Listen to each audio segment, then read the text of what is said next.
folks. Sorry, I know I look kind of ragged and this is not the best lighting, but coming to you to do a quick Chatty Car vlog. It's not going to be super chatty though. I just wanted to give you a quick little update because got some news yesterday. I was at work and around 2:45, somewhere around in there, my younger brother sent me a text message and told me that my stepdad was at the hospital, that they thought he had a stroke, and he told me where he was and all that. And I took a quick break and came outside so I could call my brother, but my brother Christian was still at work, so he couldn't really answer the phone, so we texted back and forth for a little bit. And he just told me that he was, at the hospital, but they were putting him in a room, and he told me the room number and all that. So I felt a little better about that, because I thought, well, if it was super severe, then, I felt like they would have him in the ICU or in the CCU, or something of that nature. So that gave me a little bit of relief there, but of course I was still worried because I didn't know, like, all the details and everything at that point. He just had the, I don't really think that's anything you guys could take and use as my insurance card, but I don't guess you really need my VIN number to my car, but it's expired anyway. Or is it? I don't know. No, it's good to December actually. There's not really anything on there that, whatever. Anyway, so, lost my train of thought. So good at that. So yeah, anyway, but I told Christian just to kind of keep me updated if he heard anything more, that I'd be up there after work. I couldn't really leave work unless, somebody told me that I needed to be there right away. I found out that Richard's brother, Edward, was already up there, so I knew somebody was there with him. And Christian said he got off at 4 and he was going to go up there, and I said, okay, well, I'll see you, when I get up there. So I called my Uncle Kent, because I didn't want to call my grandmother and worry her, but I called my Uncle Kent, who cuts grass. Currently he's fixing to go back to driving a truck, but he cuts grass for a company down on the coast. And I asked him if he was busy working. I didn't want to disturb him, and he said no. He said, I actually just had to take the day off. He said, I was getting too hot, I was cramping up and everything. And he said, it was hotter yesterday. I don't know what's so bad about today. He said, but today was awful. He said, I just could not stay out there. And I said, well, I'm glad you took off. He said, because oddly enough, and I was explaining what happened with Richard. And because we think he actually started to have maybe a heat stroke, and then it led to an actual major stroke.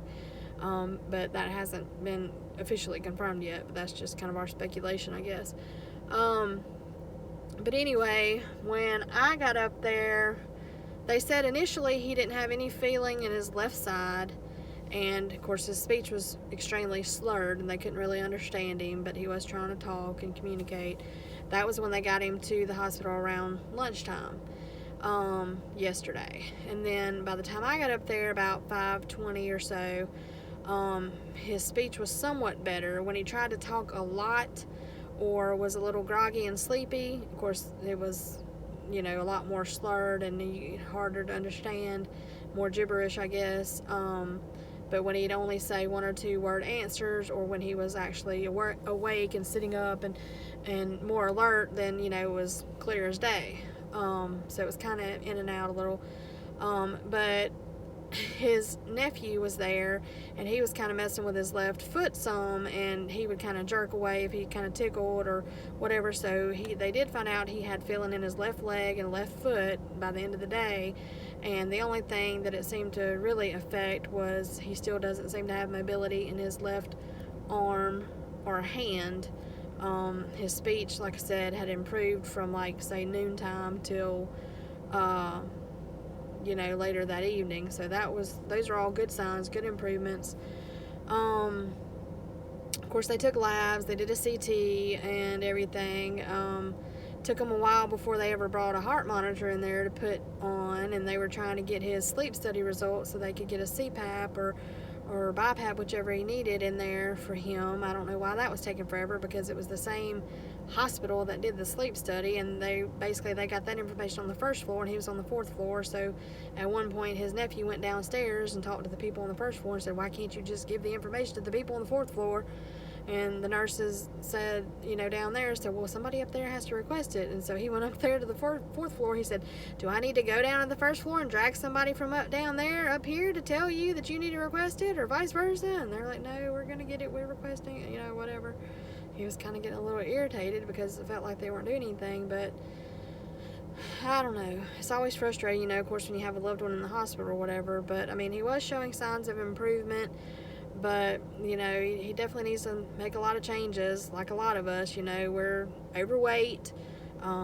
Richard smokes, just like Justin smokes. I was going to try to encourage Justin to stop, because I text Justin, I said, we've got to get back on track to eating right and being healthy. We've been slacking the last few weeks. And I said, I don't want to be the next one laid up in the hospital bed like Richard. My mom had a stroke before she passed, and now Richard's having one. I said, I don't want to have a heart attack or a stroke and be in the hospital. I said, I've got to get this weight off of me. And I know that's not the only factor, but it is a major factor. So I need to get on a healthier diet and be a healthier weight and take better care of myself. So anyway, but while Richard's brother Edward had left, while some of the rest of us were there, he had gone to look for the sleep study results to try to get them the information they needed, since I guess at the time they weren't able to get it from the people down on the first floor for whatever dumb reason. And while he was looking for that, he found a sheet with a list of like 6 or 7 medications on it. He only was aware of about 2 that Richard was supposed to take, because I told you guys he had his heart shot the previous Friday to get it back in the right rhythm, and that was successful, and they were pleased with that. But Edward knew that Richard said he was supposed to be taking like a blood thinner and maybe one other medication. Well, he was supposed to be taking an inhaler for shortness of breath, the blood thinner, 2 cholesterol medications, and a fluid pill, and then like a blood pressure medication. So like a total of like 6 or 7 medications he was supposed to be taking, and we don't know if he ever got them filled and started taking them or not. Probably not. And I'm like, if you're supposed to be taking 2 or 3 medications for blood pressure and cholesterol and all this, and you're not taking them, and then Richard, I love him to death, but he's always, since I've known him, had a sweet tooth, so he could sit there and go through like a box of Little Debbie's or Hostess snack cakes in like one sitting. So, if he's doing that and not taking the medications he needs to be taking, his blood sugar is probably sky high. So, all the combination of everything, it's a wonder it took him this long, honestly, to have a stroke. So he's going to have to definitely make a lot of changes. He's going to have to get on the medication, and he's going to have to change his diet. He's probably going to have to start checking his sugar, and he absolutely hates needles, so he's not going to want to do that. He's going to have to be almost forced by his sister probably to do that. Or they're going to have to do the thing. There's something now I think you can put on your shoulder, and it somehow reads it or does it. I don't know if it's still sticking you or not, or if somehow it reads it some other way. I don't know. But anyway, like a sensor maybe, but they might have to do that, because he's not a fan of needles, never has been. But anyway, so there's that. And then we're honestly just blessed and thankful that there was a guy, because my stepdad works for the city. He cuts grass. He does like recreational work, like parks and recreation. He cuts the fields, like the baseball fields for the schools and all that stuff for all the city schools and county schools. And he was out on the lawnmower cutting a soccer field, and we asked him what happened, and he kind of gave us the play-by-play what he remembered. He remembered getting ready for work, being out there, getting on the lawnmower. He said he got hot. That's why we think he maybe had a heat stroke, and then it led to a stroke, because he said he felt hot, and he was trying to pull over into the shaded area under a tree, and then that's kind of the last thing he remembers. Well, they found him kind of tangled up into one of the soccer nets.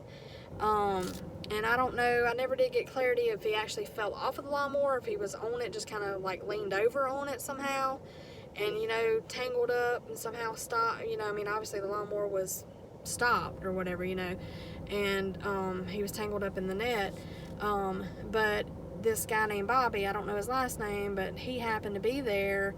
Either he was there at the time or came shortly after, because he goes to the bathrooms at all the fields to stock the restrooms, like with the soap, paper towels, and toilet paper. And so he happened to be there, or like I said, or got there shortly after.